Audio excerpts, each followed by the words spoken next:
Hola, hola chicos, buen día, ¿cómo están? Buenos días, Miss. ¿Y usted? Hola, Miss. Buenos Bien, días. bien, más o menos, en los tres. ¿Todo bien, todo bien? 2, 3. Los tres, ¿por qué? ¿Y eso? Estando aquí pataleando con un código que nomás no sale, pero pues dentro de lo normal, pues estamos bien, creo. Pues bien, muy bien, muy bien, muy bien. Ok, sí, es normal. Es normal que se les complique el asunto de repente, pero si no, ¿qué chiste tendría el asunto? ¿Qué chiste tendría que estudiaran si no se les complicara? Bueno, ok, a ver. mm,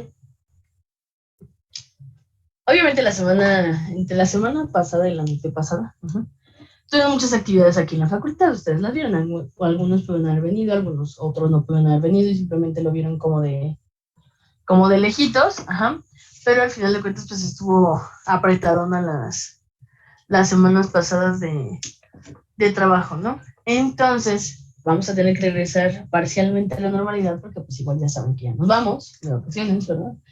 Este viernes, entonces hay que tratar de avanzar teóricamente lo más posible. ¿Para qué? Para que podamos cerrar y avanzar un poquito más a prisa con el ejercicio con el que estábamos trabajando, ¿va? Entonces, de normalidad nos quedan 2 clases, nos vamos de vacaciones, se les va a olvidar todo seguramente, y pues después tendremos que volver a retomar, ¿no? Pero el punto es que sí tratemos de terminar ciertos puntos, ciertos temas, para que a partir de ahí ya podamos continuar, ¿vale? Entonces, de lo que yo les había encargado del ejercicio que estamos haciendo, del ejercicio práctico, ¿en qué se habían quedado ustedes? Porque ahorita ya tengo ahí varios grupillos desfasados. Entonces, pero ¿en qué andan ustedes? Ustedes. Sí, ahorita le decimos. Estamos con lo del estudio de viabilidad. Ujú. Punto del 1.1 al 1.3. Ya 1.1, 1.3 de la estudiabilidad, ¿ok? Ok, ok. Va que va. ¿En algo más se habían quedado? ¿Algo más que había pendiente por ahí? No, creo que vamos ahí. Los que quedaron. Ok, vale. Ahorita al final checamos esta parte, ¿vale? Entonces, como les digo, vamos a adelantarle un poquito a estas partes teóricas para que lo podamos terminar lo más pronto posible y sigamos abordando otros temas, ¿va? Ahora, déjenme compartir, ¿no?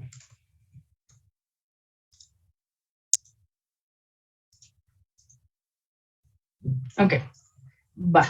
Entonces, nos habíamos quedado en esta parte del análisis de las necesidades del sistema, donde yo empezaba a estructurar precisamente todo el diccionario de datos, donde empezaba a estructurar cómo iba a empezar a funcionar o cuál era el funcionamiento de la idea que yo había tenido, que yo había presentado, ¿ok? Entonces, al final del día, el diccionario de datos se iba a componer de varios de los diagramas que hemos estado viendo, de diagramas de casos de uso, diagramas de secuencia, diagramas de flujo de datos, etcétera, ¿no? Pero al final del día, ¿qué es lo que teníamos? Todas las especificaciones muy puntuales de lo que se necesitaba del sistema. Entonces, otro punto muy importante, se llevaba a cabo un proceso de decisiones estructuradas. ¿Cómo que decisiones estructuradas? Ah, bueno, en base a la información que se tiene, se empezaban a tomar decisiones para lograr qué, para lograr seleccionar cuál era la mejor opción para poder desarrollarla, para obtener el resultado que se requería, ¿no? O sea, para cómo vamos nosotros a decir, sabes que sí, todos y cada uno de los requerimientos sí se van a poder cumplir. ¿Por qué? Porque este diseño de sistema que estoy planeando sí me va a dar esa opción, ¿no? Sí me va a dar pie a esta cuestión. Ahora, después de tomar ese tipo de decisiones estructuradas, se tiene que empezar a trabajar el diseño del sistema recomendado. El diseño del sistema recomendado, ¿qué es lo que hacía? Bueno, primero que nada, nosotros teníamos que tratar de trabajar con todo el diseño que ya se había hecho previamente. Es decir, todo lo anterior lo voy a seguir utilizando. ¿Para qué? Para poder empezar a hacer un diseño ya visual de lo que yo voy a tener que realizar. Entonces, Todos los analistas de sistemas o el analista de sistema va a realizar el diseño lógico del sistema de información. Nosotros en este punto ya tendríamos que tener la arquitectura de la información. ¿Qué es la arquitectura de la información? Es cuando yo voy a empezar a generar una modularidad del sistema. ¿Para qué generar una modularidad en el sistema? Para empezar a solucionar diferentes problemas o atender, digamos, diferentes requerimientos, poco a poco. ¿Para qué? Para poder empezar a generar un sistema que solucione todos y cada uno de los problemas que se han presentado en la problemática desde un inicio. Entonces, la modularidad es lo mismo que trabajaron ustedes, o que tuvimos que haber trabajado en el diseño descendente. ¿Qué decía el diseño descendente? El diseño descendente decía que para un problema complejo había que subdividirlo, había que dividirlo en diferentes partes. ¿Esto para qué? Pues para que al final del día, en cuanto se hiciera esta división, se simplificara el problema. ¿Qué es más fácil de resolver? Un problema súper complejo que tenga que dar 100 vueltas en el aire, o empezar a resolver 10 problemas diferentes, segmentados, con información diferentes, con requerimientos diferentes. Al final del día va a ser más fácil solucionar ese problema complejo que subdividiste en muchas tareas, las que hayan sido, pero que lo subdividiste. Entonces ahí está una de las fases más importantes que vamos a tener que desempeñar. Para poder tratar de estructurar la arquitectura de la información, es indispensable que yo haga una modularidad del sistema. Entender cuáles son las partes del sistema, quiénes se involucran en cada una de esas partes del sistema y cómo se va a empezar a desarrollar la solución, obviamente puntual para esa parte del sistema. Cuando nosotros dividimos una problemática en problemas un poco más pequeños, es cuando se hace un poquito más simple esta parte o esto que les estoy comentando. Lo que se está tratando de hacer cuando se genera la modularidad del sistema es que empiezas a hacer eso, que empiezas a tomar partes de un todo para poderlo solucionar. Por ejemplo, en lo que ustedes están haciendo, con el ejercicio de la banquetería, ya entendieron el problema, ya tienen sus oportunidades, ya tienen sus objetivos, ya tienen, en este caso ya están empezando a estructurar el estudio de viabilidad para conocer cuál es la opción más viable para poder desarrollar el sistema. Pues hay que empezar a modular ese sistema. Sí sabemos que va a ser un sistema, ¿no? Es un sistema, y todos hablamos de un sistema y de un sistema, sí. Pero ese sistema, ¿cómo vamos a hacer que funcione? El sistema como tal, cualquier sistema, llámese un sistema operativo, un sistema financiero, un sistema de lo que sea, tiene diferentes funciones. Entonces, cuando nosotros tratamos de estructurar esta parte de modularidad del sistema, sí, de hecho yo lo había dejado entrar, Jaime, solamente que no se conectaba a su dispositivo y ahorita ya la volví a dejar entrar, no, a ver si ahorita ya se deja. Entonces, sí, no pasa nada. Como te comento, esta modularidad del sistema, nosotros lo vamos a generar, por ejemplo, dependiendo evidentemente de las necesidades que tenga, pero ustedes tienen en su problemática, por ejemplo, el área de recursos humanos, tiene el área de generación de contratos, tiene un área, por ejemplo, de suministros de materia prima, tiene un área, por ejemplo, de producción, que es donde ya están los chefs y los subchefs, etc. Entonces, conforme ustedes van entendiendo ese problema, tienen la capacidad de hacer eso, saber que es un sistema así, que va a tener que, por ejemplo, no sé, hacer proyecciones sobre el producto o la materia prima que se utiliza, ¿no? Dependiendo de la temporada. El sistema también va a tener que tener una gestión de usuarios. El sistema también va a tener que tener un módulo, por ejemplo, para el área productiva. Vamos a tener que tener un módulo para todos los eventos. Vamos a tener que tener un módulo para recursos humanos. Pero ahí se está empezando a dar cuenta cómo todas y cada una de las áreas de la empresa se le puede implementar un módulo. No es necesario que cada una de ellas tenga un módulo, no, pero al final de cuentas puedes empezar a generar una arquitectura de información basándote en una modularidad similar a la que tiene en áreas, en este caso, la empresa. Entonces, Voy a dividir el problema en partes más pequeñas. ¿Para qué? Precisamente para eso, para que esto se haga un poco más simple. Y que el diseño lógico del sistema de información, cuando ya llegue a la fase del diseño del sistema recomendado, pues al final de cuentas sea el diseño más entendible posible, porque estamos de acuerdo que en este punto todavía nosotros no estamos desarrollando nada.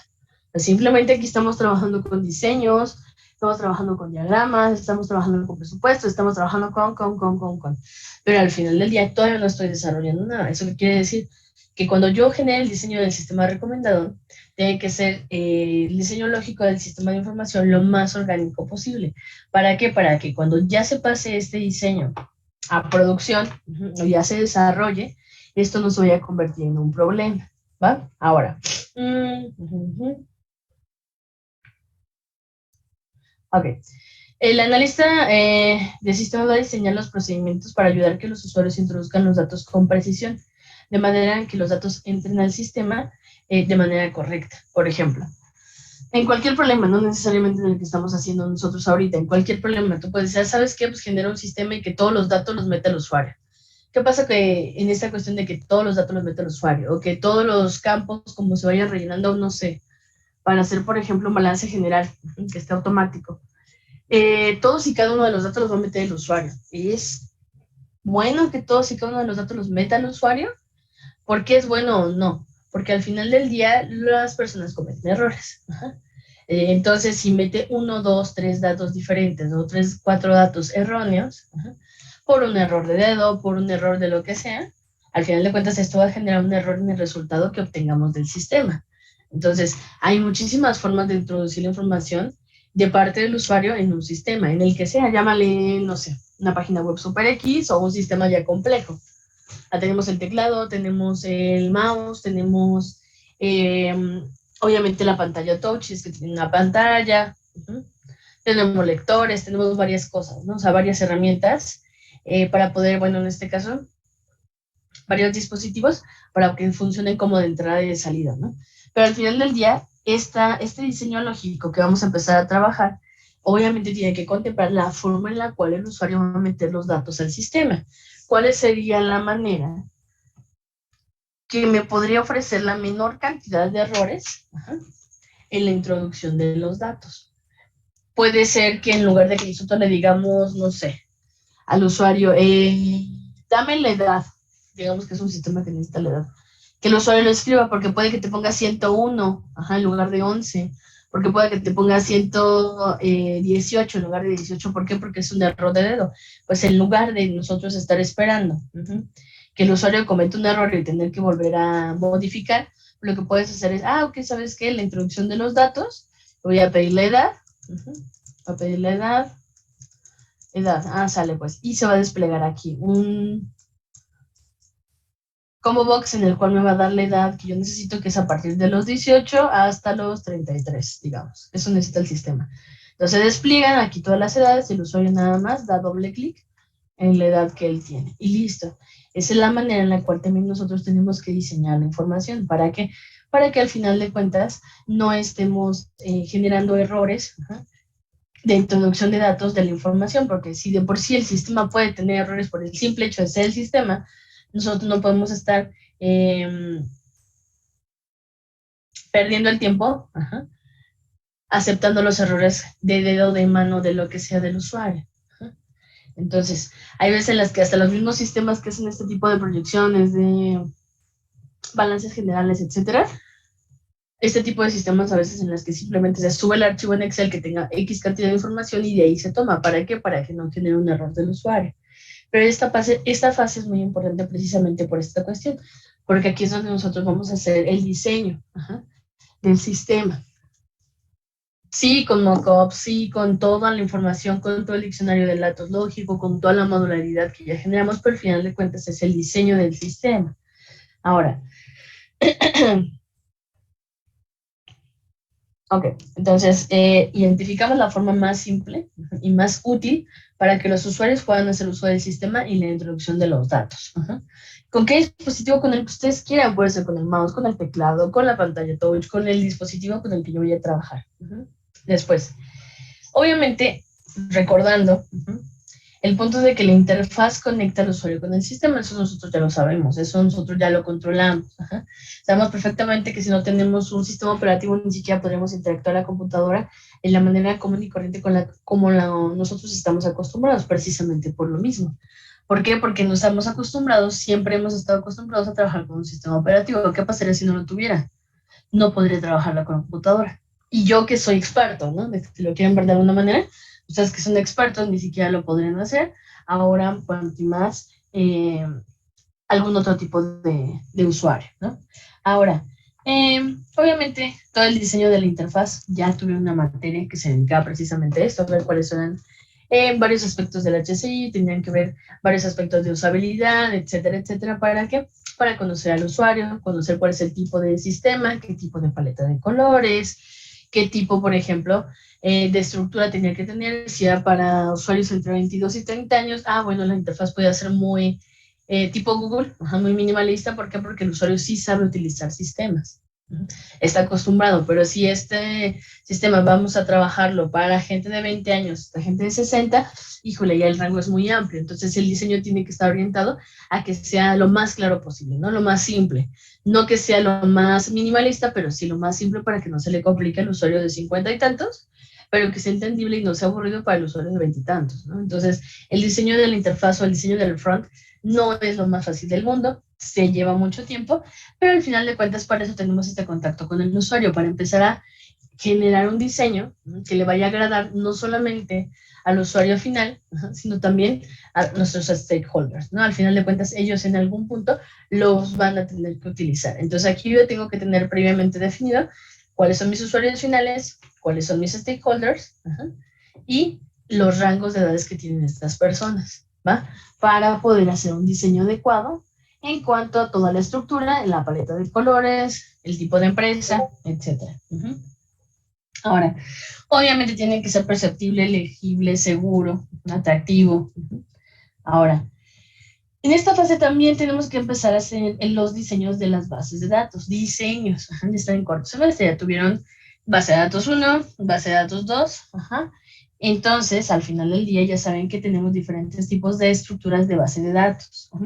Nada más tenemos un modelo de entidad de relación, sino también tenemos un modelo de entidad, un modelo relacional, también tenemos diferentes tipos de tipos de base de datos, ¿no? Estructuradas, no estructuradas, depende de cuál es la necesidad que tenga el sistema, ¿no? Aquí hacemos el diseño, como ustedes comúnmente lo han hecho, en base de datos. Generamos las tablas, generamos los atributos, generamos el tipo de dato que tiene que tener cada atributo y la relación cómo se va a marcar, ¿no? En problemas simples, como lo que están viendo ahorita ustedes con Catherine, sí se puede hacer uso de un modelo de entidad-relación, sin ningún problema. ¿Por qué? Porque se presta. El tipo de problemática se presta para poder empezar a generar la base de datos, el diseño de la base de datos. Al final de cuentas, aquí no estamos programando absolutamente todavía nada, no voy a utilizar PLSQL o voy a ver qué tipo de administrador, o sea, no, todavía no. En esta fase estoy analizando y estoy haciendo el diseño de la base de datos que se va a utilizar. Aquí en este punto también, si voy a hacer un diseño, necesito conocer si existe una base de datos. Si no existe una base de datos, pues es más fácil porque inicio de scratch, ¿no? O sea, tengo que empezar desde cero. Entonces, en el caso de los banquetes de Catherine, pues no tiene, ¿no? Ninguna base de datos, entonces aquí es súper fácil. Empezamos a nosotros a estructurar desde cero. ¿Por qué? Porque en teoría ya conocemos la empresa, el tipo de estructura, el tipo de cultura, ya conocemos todos esos aspectos. Entonces sabemos cómo se tendría que estructurar la información dentro de una base de datos. ¿Para qué? Para que todas las áreas dentro de la empresa, que es una empresa pequeña, las puedan utilizar. Ahora.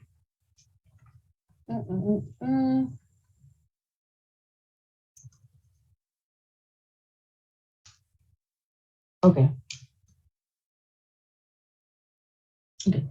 Esta parte de los procedimientos de control, el procedimiento de respaldo para protección del sistema, etcétera, etcétera. Obviamente esto va muy tomado de la mano cuando se tiene un sistema ya existente. ¿Por qué? Porque al final de cuentas, cuando se empieza a tocar un sistema que ya está previamente generado, o cuando se empieza a tocar una base de datos que ya está generada, hay que generar muchos respaldos precisamente por lo mismo.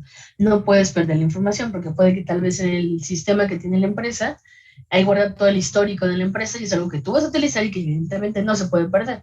Entonces aquí los respaldos son muy importantes. A la hora que tú diseñes tu sistema también. Ajá.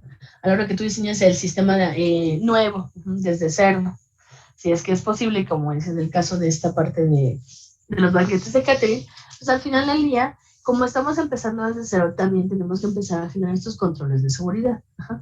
No es recomendable que tengamos nuestra base de datos 100% centralizada. Y si tiene 100% centralizada, que se tenga un respaldo en la nube. Ya saben que es importante este resguardo de la información. Entonces no podemos confiar 100% en un dispositivo. No podemos saber de tener un servidor, no tener un respaldo en la nube. Puede que este respaldo en la nube se haga en la noche. Ajá. Entonces, denme un segundito, ¿vale? Denme un segundo.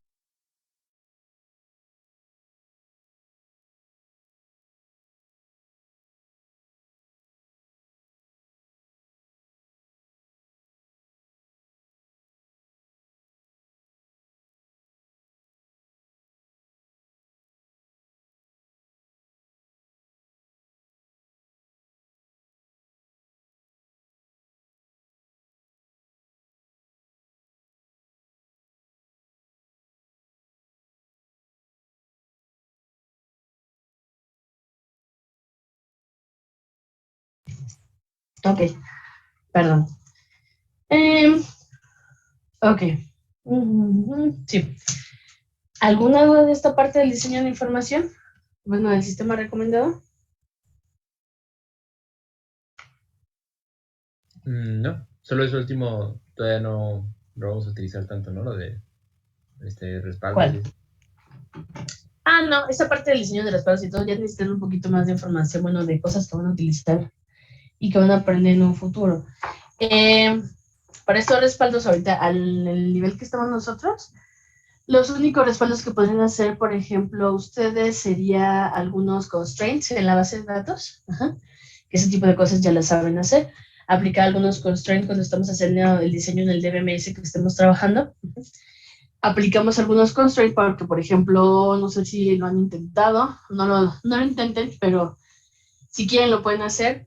Cuando están en una página web que te tiene un formulario, en el cual puedes hacer un envío al submit del formulario, ahí ustedes pueden tratar de entrar a la base de datos. Si la base de datos no está debidamente protegida, ustedes pueden meter algo como tipo select all from table usuarios o delete all from table usuarios, punto y coma y le dan enviar. Y si esa base de datos no está protegida, no tiene diferentes tipos de constraints, pueden ustedes borrar la base de datos, la tabla de la base de datos que se llama usuario de esa página web. ¿Por qué? Porque no está protegida. Sí se puede. Eso sí se puede hacer. Tú puedes mandar muchos comandos SQL en sistemas que estén cero protegidos, mandar esa solicitud o mandar ese tipo de sentencias SQL y sí, efectivamente, borrar la tabla. Entonces, ahorita los únicos tipos de restricciones que ustedes pueden trabajar a la fecha, si sí pueden con más, pues adelante. Si ya saben de algún otro, perfecto. Si no, no hay ningún problema. Al final del día, serían los básicos que ustedes podrían saber como de manera muy general sin tener algún conocimiento extra de lo que van en este momento en las clases, ¿no? Entonces, eso sí se puede hacer, sí se ha logrado hacer.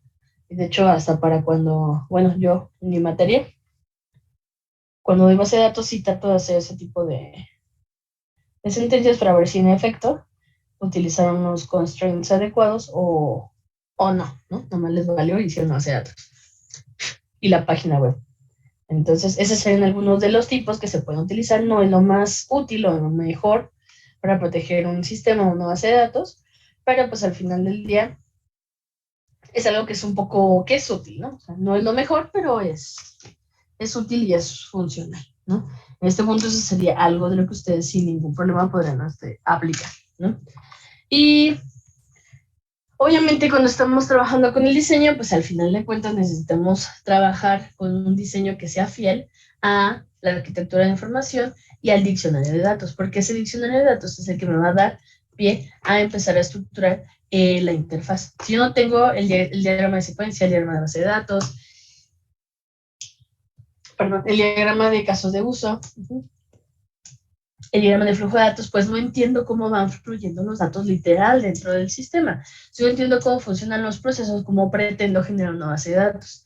Necesito primero conocer cómo se generarían los procesos para ver de dónde va a empezar a salir esa información. Si toda la información va a ser consulta a una base de datos, no hay ningún problema. Pero entonces, ¿qué información debería de residir en la base de datos? Aquí estamos haciendo algo muy diferente a lo que ustedes generalmente hacían. Antes ustedes les daban una problemática y empezaron a generar una base de datos. Aquí tenemos que primero entender la problemática, entender cuáles son los problemas, cómo funcionan los procesos, para después empezar a implementar la lógica de la información y con esta lógica, ahora sí, trabajar la base de datos. Entonces, es como ir tomando un poquito de muchas clases que ustedes han tomado, ¿no? Vamos más o menos por ahí. Si me van siguiendo, ¿ya se perdieron? No, sí, más o menos. Sí, hay más o menos interesante esa parte, ¿no? De la que mencionaba eso de que podías mandar comandos SQL y podías modificar eso. Eso no sabía hasta ahorita, pero pues ya. No se los habían dicho. No. No, sí se puede, sí se puede. De hecho, eso lo hacía el maestro Armando cuando nosotros hacíamos nuestros programas. Es como, sí, pues a ver si pudiste comer y nos borraba las tablas y todo así de, no. Pero sí pasa, sí se puede, sin ningún problema. Si la base de datos no está protegida con nada, sin ningún problema te puedes meter a la base de datos desde la página web, por ejemplo, digamos, ¿no? Ok, entonces, continuamos. Obviamente, eso es algo que ya lo hemos visto y lo hemos platicado. Todo lo que les había dicho, que es perceptible, legible, seguro, la interfaz es uno de los puntos más importantes. No el más importante, pero dependiendo del usuario, sí va a ser indispensable para que pueda trabajar con el sistema, ¿no? Simple. Después, ahora sí, ya vamos a esta parte del desarrollo. Cuando ya vamos al desarrollo, es cuando realmente nosotros ya tenemos la capacidad completa para poder empezar a implementar todo eso que habíamos platicado en el pasado, ¿no? Todo ese diseño, todo ese mocopeado que ya se hizo de el sistema. ¿Por qué se tiene que hacer el mockup? Porque el mocopeado lo que va a ayudar es trabajarlo con el cliente. O si te gusta, no te gusta, o sea, tampoco le vas a preguntar a todo. ¿Por qué? Porque existen muchas técnicas de usabilidad, ¿no? Ya tenemos también muchos manuales en los cuales me dice, ok, si va a ser una aplicación web, o ser un sistema web, pues tiene que verse más o menos de esta manera. O sea, tal vez va a ser responsivo, ¿no? Entonces lo va a poder ver en la web, en la computadora, en un escritorio, en una pantalla, ¿no? O sea, al final de cuentas tengo que hacer el sistema que sea responsivo. ¿Para qué? Para que lo podamos utilizar en cualquier dispositivo, ¿no? Esta parte de ser responsivo, pues ya lo tenemos que tener súper masticado porque la mayoría de los sistemas ahorita ya son responsivos. Muy rara es la página web en la que ustedes intentan entrar por su teléfono. Es así como súper todo mal acomodado precisamente por lo mismo, porque no está hecho de manera adecuada el sistema, no está la página web diseñada con responsividad. Al final de cuentas tenemos que ser responsivas tanto a las páginas web como cualquier sistema. ¿Para qué? Para que pueda ser accesible en cualquier dispositivo, llámese tablet, teléfono, lo que sea, ¿no?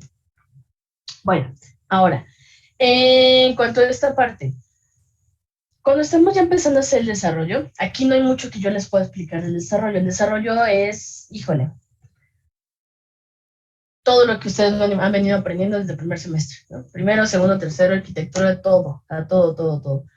Algoritmos, para programación orientada a objetos. Aquí es simplemente eso, o sea, el desarrollo. Ahora, independientemente de que ya se desarrolla, teniendo en cuenta los diagramas de flujo de datos, los diagramas de secuencia, los diagramas de caso de uso, el diseño que se hizo de la interfaz, etcétera. Después de que se hace ese desarrollo, todo este desarrollo se tiene que documentar. ¿Por qué se tiene que documentar? Porque generalmente, cuando nosotros vendemos un sistema, este sistema no va a ser toda la vida nuestra. En muchos de los contratos, lo que se hace generalmente en las empresas es decir, ok, vamos a generar un contrato de confidencialidad. ¿Cómo de confidencialidad? Este contrato de confidencialidad lo que dice es que en la mayoría de las veces son de 2 a 3 años.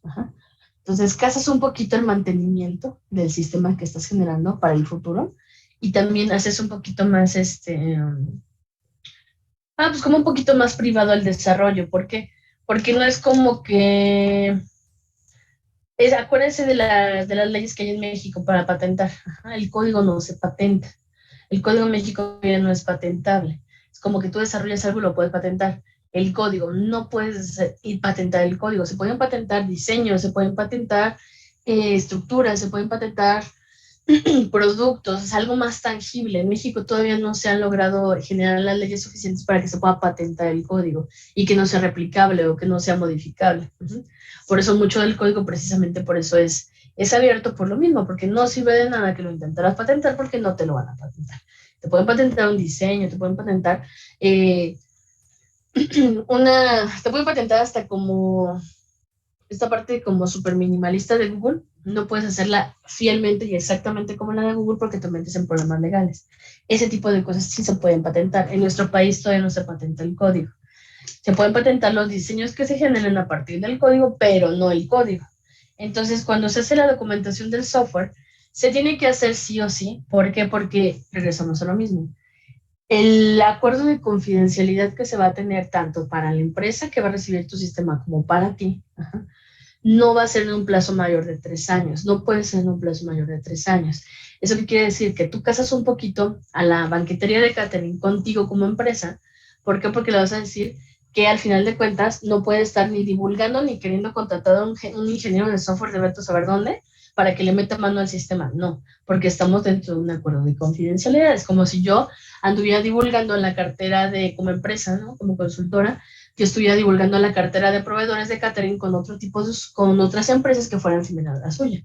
Pues tampoco le va a gustar a la clienta, ¿no? Entonces, precisamente por eso se establece un convenio de confidencialidad por un cierto lapso de tiempo en el cual nadie le va a meter mano al sistema que no sea yo como empresa, y yo como empresa que diseñé el sistema no voy a poder ni siquiera hablar ni divulgar nada acerca del sistema que se implementó, que se está desarrollando, y ni muchísimo menos la información confidencial que nos están proveyendo. Entonces es un acuerdo para que beneficie a ambos lados, a la empresa que está desarrollando y a la empresa a quien le estoy desarrollando.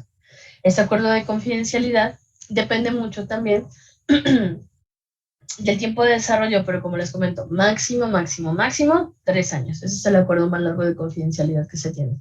Depende, evidentemente. Si hay proyectos que se van a tardar 3 años en desarrollarse, no en 3 años en trabajarse, pues los acuerdos de confidencialidad se van renovando. Pero al final del día, en el ejemplo con el que nosotros estamos trabajando, 2 años o 3 años sería lo máximo y lo más recomendable precisamente para esta cuestión de la confidencialidad. Ahora, la documentación del software. ¿Por qué tengo que generar documentación? Por eso, porque tal vez ese casamiento que vamos a tener nosotros con la empresa y la empresa con nosotros va a ser de máximo 3 años.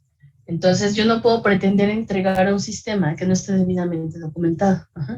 Este sistema en algún momento ya va a dejar de ser mío. ¿Por qué? Porque me están pagando, no sé, 100,000 pesos para desarrollar ese sistema. Entonces, al final de cuentas, después de esos 2, 3 años es como cuando tú compras un coche, crédito. 3 años lo estás pagando, al tercer año ya es tuyo. No te lo puede quitar la financiera, no te lo puede quitar el banco, no te lo puede quitar la agencia, no te lo puede quitar nadie porque ya es tuyo. Y tú puedes hacer y deshacer con él. Lo mismo para lo que nosotros estamos trabajando. Sí tenemos un acuerdo de confidencialidad de 2, 3 años, pero cuando pasen esos 3 años, catering le puede meter mano a la base de datos, puede contratar a otra consultora, puede hacer lo que quiera porque es su sistema.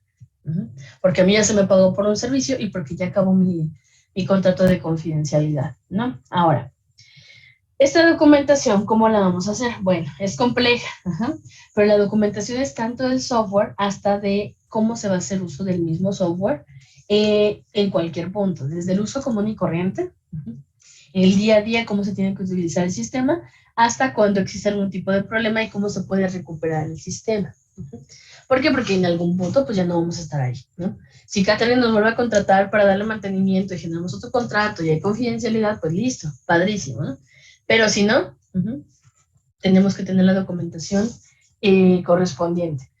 Mucha de la documentación incluye la documentación efectiva del software. Para eso hay que usar buenas prácticas. Para cada lenguaje de programación existen buenas prácticas. También tenemos que tener la costumbre de comentar el código. Obviamente tú entiendes tu código, sí, pero si estamos de acuerdo que este código alguien más le va a tener que meter mano en algún momento, porque cualquier sistema es actualizable, cualquier sistema es mejorable, cualquier sistema lo podemos hacer más robusto, pues le tengo que poner comentarios. Entonces los comentarios muchas veces no los ponen ustedes, no se acostumbran a hacerlos. Yo les recomiendo que se empiecen a acostumbrar, porque igual lo van a tener que hacer. O sea, tal vez no ahorita, pero cuando salgan lo van a tener que hacer. Entonces hay que comentar de manera adecuada el código. Tenemos que incluir todos los manuales de procedimiento. Ayuda en línea, si es que se tiene un sitio web con preguntas frecuentes. Y, o si no son sitios web con preguntas frecuentes, porque tal vez el sistema es local, si se conecta a la red, pero para trabajar con esta parte que les digo de seguridad de la información, pues simplemente tener archivos README. Para que sea útil o sea más fácil que los usuarios trabajen con el sistema nuevo. Entonces, en este proceso del ciclo de vida de desarrollo de sistemas, pues trabajamos obviamente con diferentes tipos de stakeholders. Ahora, independientemente de los stakeholders, sucede que en algún punto hasta los mismos stakeholders se convierten en usuarios finales, ¿no? Y con la problemática que tenemos, pues sí se puede trabajar de esa manera. Entonces, desde un inicio hemos involucrado nosotros a los stakeholders y o los usuarios finales. Entonces, todas aquellas preguntas, todas aquellas dudas que vayan surgiendo, aquellos puntos que tú veas de debilidad en el usuario, dependiendo de su edad, dependiendo de su capacitación, dependiendo de su área, dependiendo del grado de estudios que tenga, ahí es cuando tú tienes que hacer o muy detallado o muy general la información del uso del sistema. ¿Por qué? Porque como al final de cuentas ellos lo van a utilizar, ellos lo tienen que saber utilizar, lo tienen que saber recuperar. No es como que estemos en cualquier empresa y puede el sistema ir corriendo a repararte algo. No, somos una empresa totalmente independiente a la que nos está adquiriendo el sistema, ¿no? Ok. Hay dos formas básicas de cómo trabajar con el usuario final y esta parte de la implementación del sistema. Bueno, podemos, dependiendo del sistema, se puede ofrecer una capacitación a los usuarios finales de cómo se debe utilizar el sistema, o se pueden utilizar y a realizar los N manuales que se necesiten, ¿va? Si yo voy a generar N cantidad de manuales, pues eso obviamente es más papeleo. Muchos de esos manuales los acaban haciendo o el área de pruebas, el área de testing, o los acaban haciendo el área de desarrollo. ¿Por qué? Porque obviamente el área de desarrollo sabe de pie a pa cómo funciona el sistema, porque ellos lo hicieron. Pero obviamente eso sí es un poquito más de chamba para los desarrolladores, ¿va? Pero al final del día se tienen que generar, no importa que vayamos a generar una capacitación, si generamos una capacitación es más fácil, porque ahí el capacitador, ¿no? La persona que esté capacitando a todos y cada uno de los usuarios que van a utilizar el sistema, pues al final de cuentas responde la mayoría de las dudas, ¿no? La mayoría de las dudas que se tengan, ahí a viva voz, pero pues no vamos a generar o no contemplamos en el contrato la capacitación, no lo vamos a observar como empresa, la empresa no lo quiere pagar, pues entonces los manuales de usuarios tienen que estar muy completos, ¿no? Y ahorita los veo rapidísimo porque se nos va a acabar el tiempo, ¿va? Ahorita los veo.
Ok, entonces sí se va entendiendo más o menos por dónde vamos.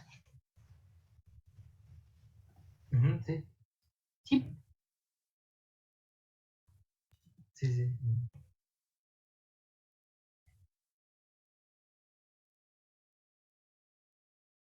Ok, va que va. Déjame voy a compartir. Ujú.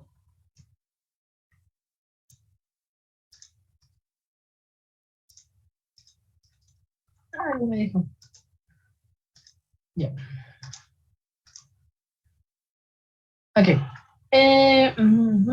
Bueno, lo mismo que les estaba comentando. Obviamente los formadores son los que se van a encargar, pues ahora sí que un poquito más fuertemente en esta cuestión precisamente por eso, porque ellos saben de pie a pa cómo funciona todo. El diseño, ajá, el mock-up que se genere, no va a ser el diseño final el más fiel, ¿ok?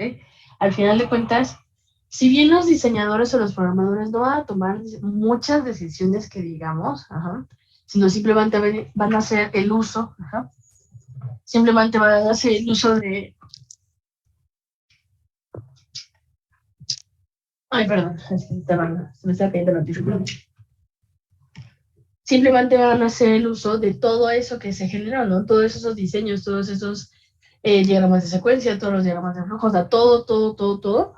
Eso simplemente lo van a utilizar ellos para generar el sistema como tal. Ellos ya no tienen por qué tomar decisiones. Al final del día ya todo tendría que estar debidamente estructurado, desde el diseño lógico hasta todos los demás diseños, ¿va? Ahora, ¿qué más se me estaba pasando?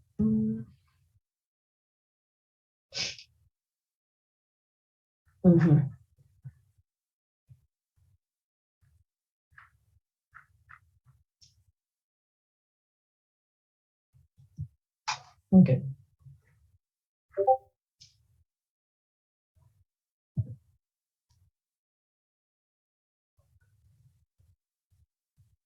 Ok. Para esta parte de prueba y mantenimiento del sistema, bueno, la fase de pruebas es muy importante cuando nosotros estamos trabajando en sistemas, independientemente de que nosotros desarrollemos el sistema, de que desarrollemos cualquier cosa, esta parte de pruebas del sistema eso es muy importante. Las pruebas del sistema, dependiendo con qué tipo de metodología, con qué tipo de framework, con qué tipo de ciclo de vida estemos trabajando, es la forma y las fases en las que yo voy a empezar a generar pruebas. Hay muchas en las que las pruebas son simplemente hasta el final, hay muchas otras en las cuales las pruebas se van haciendo constantemente, ¿no? Es prueba y error, modifico. Prueba, error, modifico. O sea, están haciendo un proceso iterativo e incremental, ¿no? Empiezo a probar varias cosas y son como los legos, ¿no? Empiezo a probar un lego, si funciona lo ensamblo a la otra parte de la estructura que ya tenía y así sucesivamente. Lo hacemos interactivo, lo hacemos incremental. Independientemente de cómo se esté utilizando o qué se esté utilizando, las pruebas van a ser indispensables. Un procedimiento de pruebas eh, depende de qué tipo de sistema se esté generando, pero podemos generar pruebas, por ejemplo, podemos someter a pruebas de estrés al sistema, podemos someter a pruebas, por ejemplo, al sistema, pruebas con los usuarios finales o con los tipos de usuarios finales, dependiendo de que tengamos a la mano. Podemos generar pruebas de estrés, podemos generar pruebas con datos reales, podemos generar pruebas como por ejemplo pruebas con, hay ciertas pruebas que tienen nombres especiales, hay unas pruebas que se llaman pruebas con voz alta, que se somete al usuario final, si se puede con el usuario final, se somete al usuario final al uso del sistema. ¿Y qué es lo que está haciendo? Lo está haciendo en voz alta. Como, ok, voy a entrar con el botón fulanito de tal. Voy a hacer esto y esto. Y empieza a generar ese speech el usuario y sobre eso vamos nosotros analizando si realmente sí está entendiendo, si sí está logrando encontrar los iconos, los menús, la forma de donde se tiene que ejecutar, todo eso lo vamos observando a partir de esta parte. Muchas de estas pruebas, o la mayoría de estas pruebas, van a ser con uso de metodología, sí, con metodología cualitativa. ¿Por qué con cualitativa? Porque es eso, la observación, escuchar, ver cómo se está trabajando el usuario, cómo se está moviendo. Si es en efecto eso, entendible, legible. Dependiendo de qué parte del sistema estemos probando, se pueden someter a muchas pruebas o podemos someter al sistema completo a varias pruebas, ¿no? Depende de qué es lo que se esté probando y en qué fase se tengan que estar haciendo las pruebas. Pero estas pruebas van a ser indispensables porque de ahí vamos a determinar si existen errores, si no existen errores. Si existen errores que podemos modificar en este momento o si no, o se involucraría, por ejemplo, el trabajo de muchas áreas, o el retrabajo de muchas áreas o una reingeniería parcial, si no es que tal vez completa, del sistema precisamente por el error encontrado, ¿vale? Dame un segundito.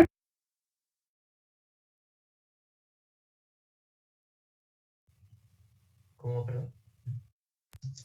Ok. Bueno, hay dos tipos de mantenimiento. Aquí me viene la prueba y el mantenimiento del sistema. Bueno, dice que obviamente muchas partes o del trabajo rutinario que nosotros tenemos como programadores va a ser el mantenimiento.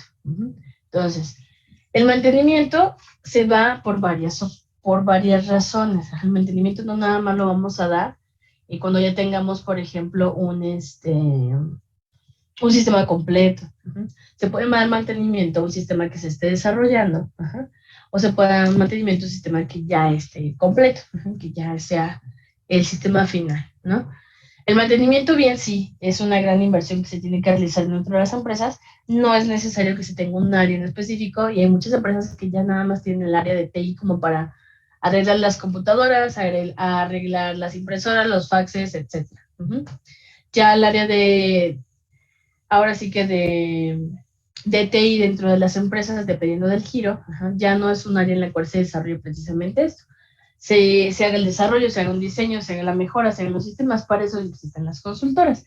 Para eso se elimina o se trató de eliminar ese tipo de departamentos, ¿no? Con esta cuestión. Ahora, el mantenimiento, ¿ustedes por qué razones creen que se tengan que realizar? Algo que se les venga a la mente. ¿Por qué yo tendría que mantener un sistema? ¿Qué se les ocurre? Yo mantengo un sistema por... ¿Qué razones? Prevenir errores. A ver, a ver. Para prevenir errores, ¿ok? ¿Mantengo un sistema para prevenir errores o para corregir errores? Los dos, ¿no? Los dos. A ver, ¿quién más?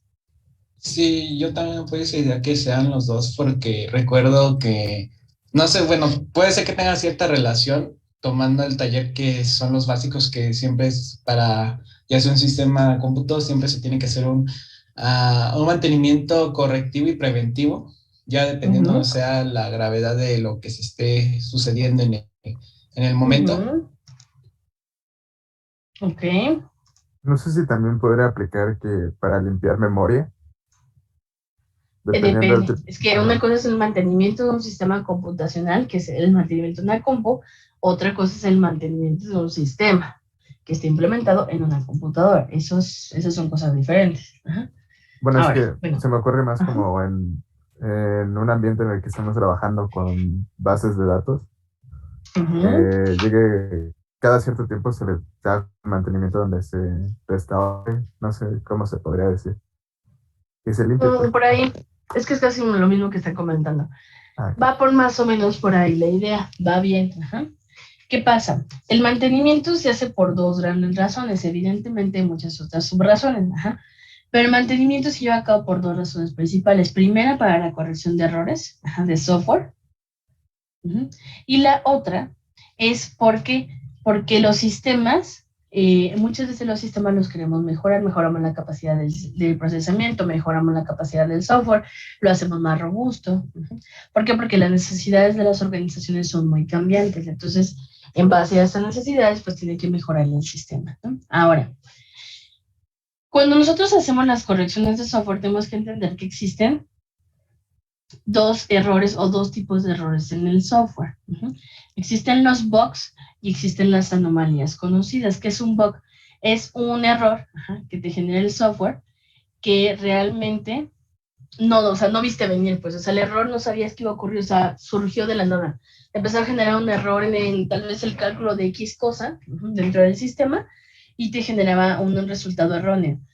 Cuando nosotros detectamos un error que es de un tipo bug, es algo que nosotros no vimos venir. en las pruebas, en el mantenimiento que se le hizo al sistema, cuando se pulió, cuando se generó, cuando lo que tú quieras, no nos dimos cuenta que ese error podía surgir.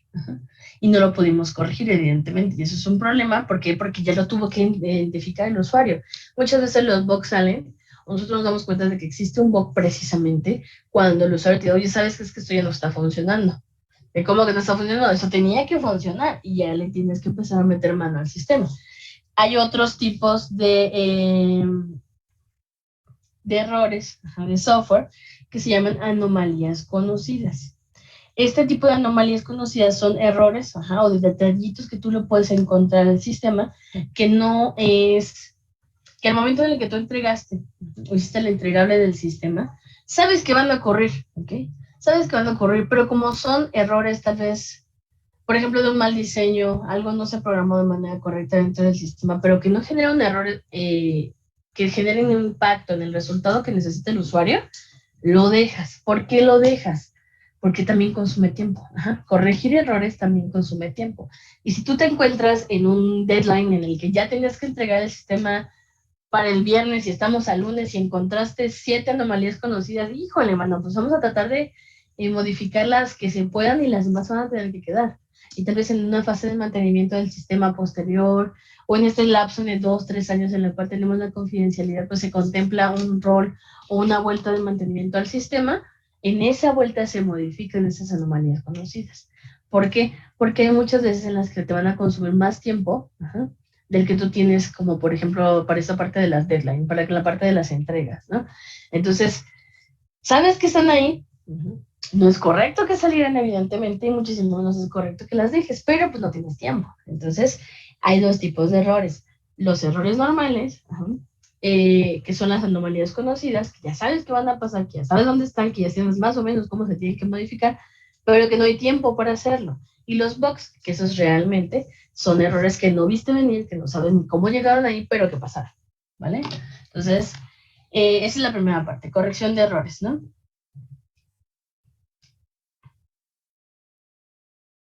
Un segundo, ¿eh?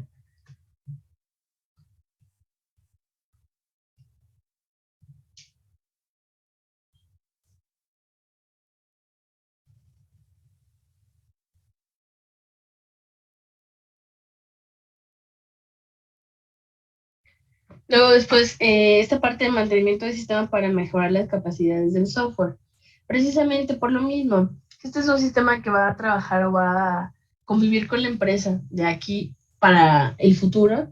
Pues al final de cuentas, esto va, en algún momento se va a tener que modificar, en algún momento vamos a tener que mejorar las capacidades, tal vez en algún momento se le tiene que implementar un módulo extra al sistema. ¿Por qué? Porque las organizaciones son entes que son cambiantes, al final de cuentas van evolucionando. Puede que haya empresas que quiebran y mueran, ¿no? Entonces el sistema pues se va a dejar de utilizar. O hay empresas que sí vayan a seguir evolucionando poco a poco y pues suban como la espuma, ¿no? Entonces, estas necesidades cambiantes de las organizaciones van a tener que obligar a los sistemas a mejorarse, ¿no? La mayoría de las veces o las 3 situaciones principales por las cuales se tienen que mejorar los sistemas es precisamente por esto. La frecuencia en la cual los usuarios solicitan características adicionales al sistema es un poquito mayor, ¿no? Digamos que necesitan más capacidad de almacenamiento, que sea más veloz, que las consultas no se tarden tanto, que haya otra forma diferente para capturar, por ejemplo, el evento, porque ya no lo van a capturar 3 personas, sino van a ser 7 personas, o sea, hay que mejorar, ¿no? Mejorar esta parte de los números. Y casi siempre la interfaz de usuario, ¿no? Precisamente por lo mismo. Esta parte de la empresa que cambia con el tiempo, lo mismo que les había platicado, y obviamente el hardware, tanto como el software, avanzan aceleradamente. Es lo que nosotros hemos visto desde el principio de los tiempos. O sea, hay muchas veces en las que el hardware avanza y el software se ve obligado a avanzar. Hay mucha gente que me puede decir, ¿sabes qué? Es que el sistema operativo de Windows 10, 11, a mí ya no me gustó y sigo en el 7, sí, pero va a llegar un punto en el que algunos sistemas, algunas aplicaciones no te van a permitir el uso. ¿Por qué? Porque tu tecnología es antigua, ¿no? Tu sistema operativo es antiguo, es exactamente lo mismo aquí. Puede que tú hagas un desarrollo para que lo utilicen en un Windows 10, y en XY la empresa cambia, mejora, se eleva, sus utilidades se cuadriplican, etcétera, y ya no van a querer trabajar, por ejemplo, con Windows. Entonces, ahora el sistema operativo en el cual se va a querer trabajar es iOS porque se van a comprar Macs para todos. Macs para la caja, Macs para la DRH, Macs para todo el mundo. Entonces, como se van a comprar Macs, tu sistema va a poder soportar ese cambio o se va a tener que hacer un mantenimiento del sistema para que ahora lo soporte un sistema operativo diferente. Entonces, muchas veces es eso, o sea, la necesidad cambiante de los usuarios, la necesidad cambiante de la empresa y la evolución del hardware y del software, ¿va? Más o menos vamos por ahí. Sí. Sí.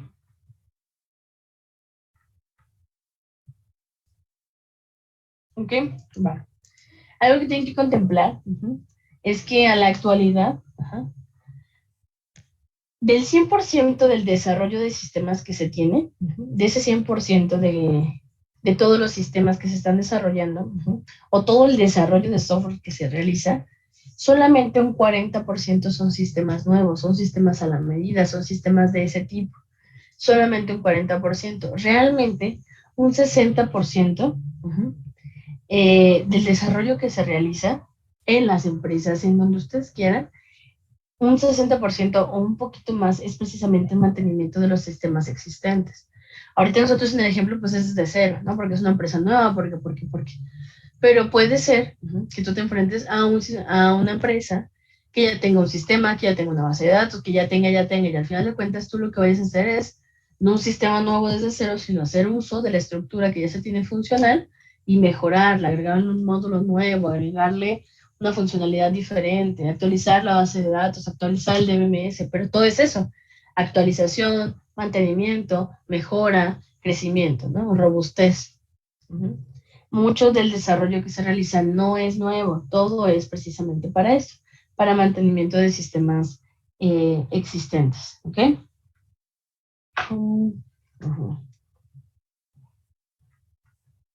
Ahora, después de que pasamos todas las pruebas y entendimos la diferencia entre estos mantenimientos, ya pasamos a la fase de implementación y evaluación del sistema. Aquí viene lo que les había platicado. ¿Cómo vamos a implementar el sistema? El sistema se va a implementar qué día, cómo, cuándo, cuánto se va a utilizar. La empresa tal vez no se pueda detener en el día y tú vas a tener que hacer una instalación en la noche. Entonces, toda esta cuestión tiene que ver involucrada.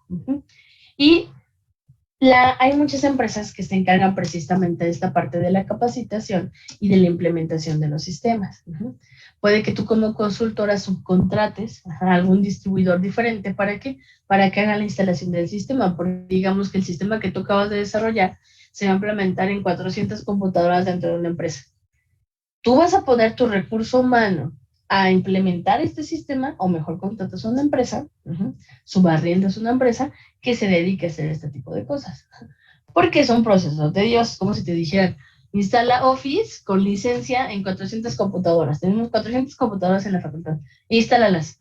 Ay, sabemos que es una hueva. Si nosotros no lo queremos hacer en la nuestra, o por X o Y razón actualizar hasta el mismo sistema operativo. O sea, una flojera, pues cuanto más 400 computadoras, ¿no? Entonces, hay empresas que se dedican a esto. Entonces, que se encargan tanto de la implementación como la capacitación, como la supervisión del uso del sistema en un inicio. Ahora, si nosotros lo hacemos y nos encargamos, pues bueno, obviamente el gasto, pues ya, esa parte del gasto no es tan significativo para nosotros. Si no, pues al final de cuentas sí lo tengo que hacer, ¿no? Si nosotros si existe un sistema viejo en la compañía en la cual yo voy a instalar el nuevo, pues hay que desinstalarlo, hay que todo, y evidentemente hacer que funcione el nuevo, ¿no? Cargar datos, si es necesario cargar datos, etcétera. Y obviamente si voy a convertir o si se modificó algún tipo de determinación de tipo de archivo, lo que sea, pues convertirlos y empezar a cargarlos dentro de la base de datos. Recuerden que ahorita la mayoría de los sistemas rarísimos es un sistema que no contenga una base de datos, porque precisamente es esta parte de la disponibilidad de la información es súper importante. Muy raro ser un sistema ahorita en nuestros tiempos que no llevar una base de datos. Es muy raro. Puede ocurrir, pero si no, pues al final de cuentas tengo que empezar a cargar la información a la nueva base de datos que yo tengo, o al nuevo DMS, o lo que yo esté haciendo, ¿no? Si yo voy a implementar, yo voy a capacitar, yo voy a todo, pues contemplar también este tiempo, la entrega. los tiempos de la entrega de los sistemas no son cuando yo ya lo entregué y listo, ¿no? Ya está y vámonos. Ya, quién sabe cómo se instala, quién sabe quién capacita, o sea, no, también cuando se genera el contrato con la empresa tenemos que contemplar esta cuestión de tiempo, ¿no? Si nos estamos entendiendo. Sí. Sí, Sí, no, más o menos. Va que va. Entonces, ok. Váyanme compartiendo, porfa, lo que tienen del estudio de viabilidad del sistema y váyanme compartiendo, ya me habían compartido sus oportunidades, objetivos y sus problemáticas, ¿cierto? ¿O todavía me faltaba? Ya, pero los corregimos. Bueno, los redefinimos. ¿Los corrigieron? Ah, ok, para que me enseñen cómo quedó al último, ¿va? Sí, bueno. Y el estudio de habilidad. Ahorita regreso en 5 minutitos, ¿eh? Denme un segundo. Sí.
Listo. Perdón, chicos, es que mi compu algo le pasó y ya no pude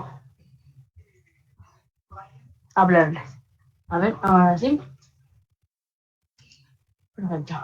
Ujú. A ver, explicando.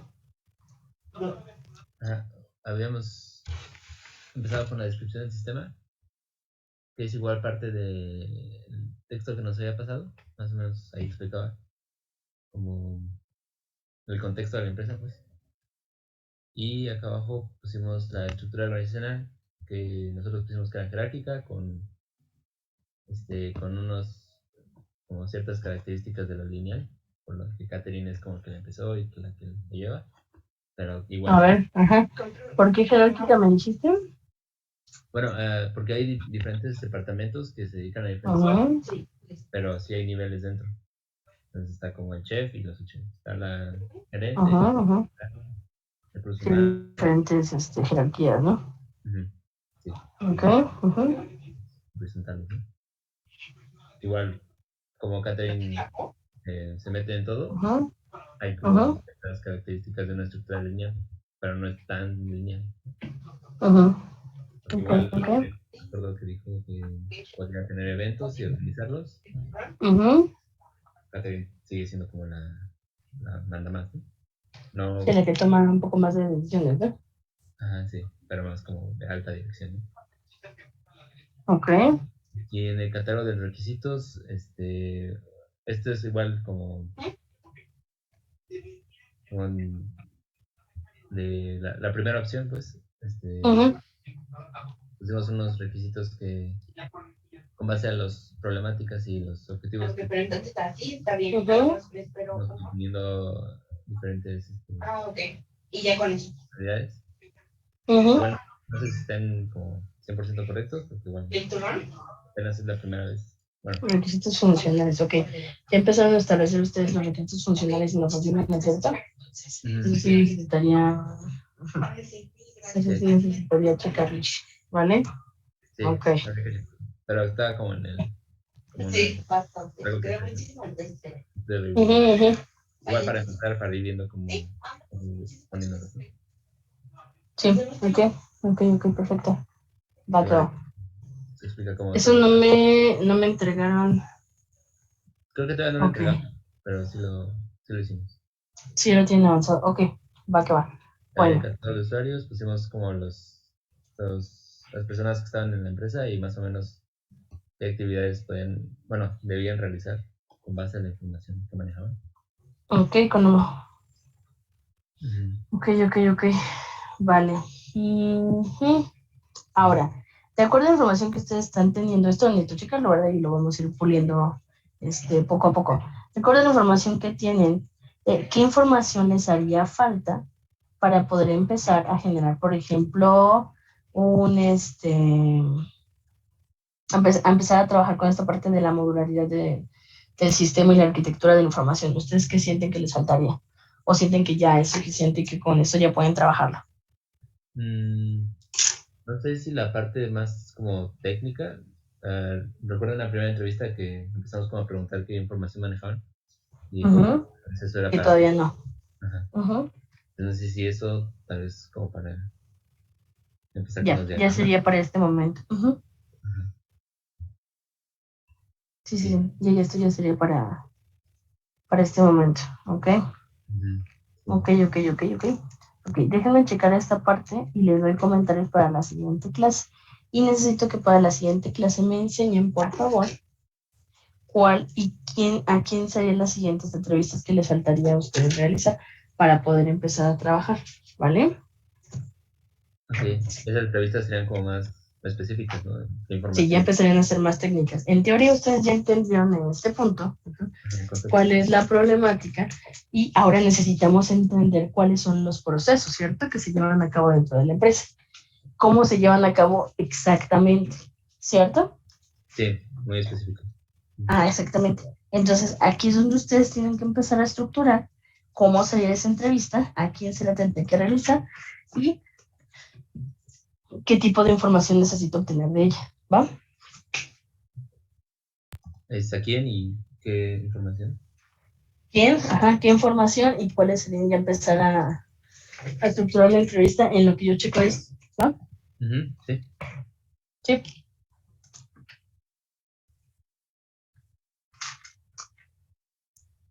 Ok. Perfecto. Entonces,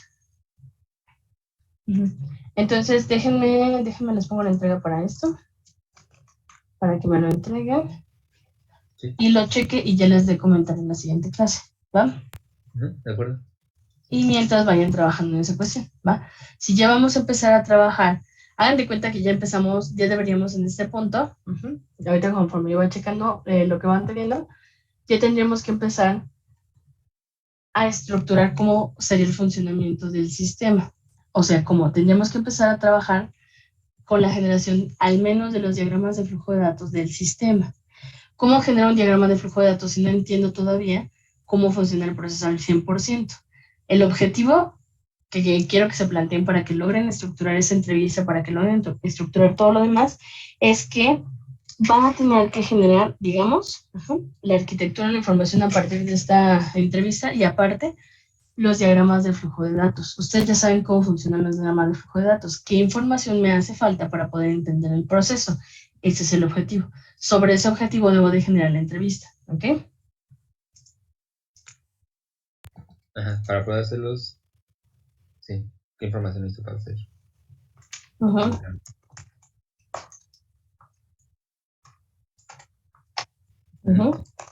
Ok, vale. Entonces, todo esto, como lo tienen hasta ahorita, lo que tienen hasta hoy, me lo van a entregar, ¿ok? ¿Quién me lo va a subir? Quien sea, díganme, ¿a quién le pongo la entrega para hoy, al final de la clase? ¿A quién le voy a poner la entrega? Si quiere, a mí, ya comando. ¿Sí, Jaime? Ok, vale, entonces a ti te pongo la entrega.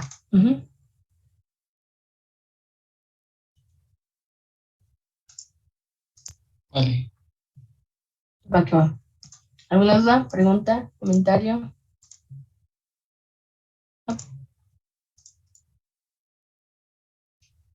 No, creo que no. Va que va. Entonces, si no hay dudas, hay que seguir trabajando sobre lo que ya estamos viendo ahorita. Y si no, me comentan antes de que Lo que nos pidió vayamos a igual tener algún problema, ¿no? Lo que nos pidió igual nos vamos a entregar el miércoles, ¿cierto? Sí, lo que les acabo de decir ahorita es para el miércoles, para que yo lo vea, lo chequemos, lo analicemos y les dé comentarios sobre lo que van a subir, ¿vale? Sí, de acuerdo. Va que va. Perfecto. ¿El miércoles van a venir o no? Pues es que estamos en semáforo amarillo, ¿no? Creo que no nos toca esta semana. ¿O algo? ¿No nos toca esta semana? Ok. No. Si no pasa nada, no les pregunto por si. Por si sí, por si no, por si quieren venir, pues igual también no hay ningún problema, ¿va? Sí, según Nada recuerdo, más me avisa. planes de la 11 esta semana, o algo así.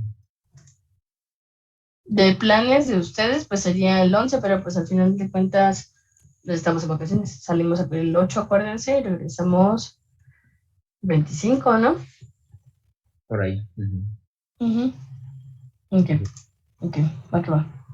Bien. Entonces nos vemos el miércoles, chicos, ¿va? Sí, nos vemos en el Nos vemos, bonito día, cuídense. Hasta luego. Bye. Hasta luego.